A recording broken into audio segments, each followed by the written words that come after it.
Pemirsa, jika kebanyakan produsen tempe memanfaatkan kedelai impor, berbeda dengan produsen tempe yang satu ini. Produsen tempe di wilayah Angantaka Badung memanfaatkan kedelai lokal guna memberdayakan petani lokal. Dan berikut informasinya. Masih minimnya kuantitas kedelai di Indonesia membuat sebagian besar produsen tempe serta olahan lainnya memanfaatkan kedelai impor dari Amerika. Namun berbeda halnya dengan produsen tempe di wilayah Angantaka Badung, ia memanfaatkan kedelai lokal dari Grobogan, Jawa Tengah dan juga dari Pulaki, Buleleng.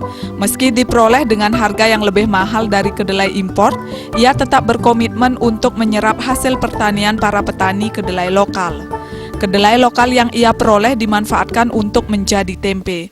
Tempe yang diproduksi diolah dengan cara higienis yang nantinya akan didistribusikan ke hotel dan juga restoran.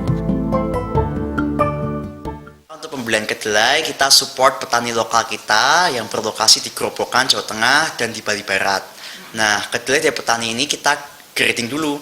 Kita cek kualitasnya yang bagus, kemudian kita slip, kita kupas kulitnya, pecah belah, kemudian kita rendam selama 2 hari. Nah, setelah perendaman 2 hari, kita cuci bersih sampai tidak berlendir dan kulitnya mengelupas. Kemudian kita rebus selama setengah jam sampai 45 menit. Kita tiriskan tuh rebusannya. Tiriskan, kita dinginkan, kemudian kita campur dengan ragi.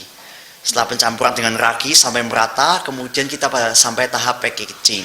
Nah, packagingnya ada 2 macam. Yang satu pakai plastik, satu pakai daun.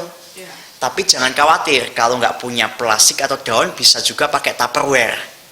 Nanti bisa pakai Tupperware, glassware, atau kalau nggak punya daun pisang, punyanya daun kunyit, punyanya daun jati, itu bisa dipakai juga. Untuk 1 kilogram kedelai, ia beli dengan harga Rp12.000. Sejatinya kedelai lokal memiliki kualitas yang mampu bersaing, namun sayangnya stok kedelai lokal Indonesia tidak berimbang dengan kebutuhan kedelai yang sangat tinggi.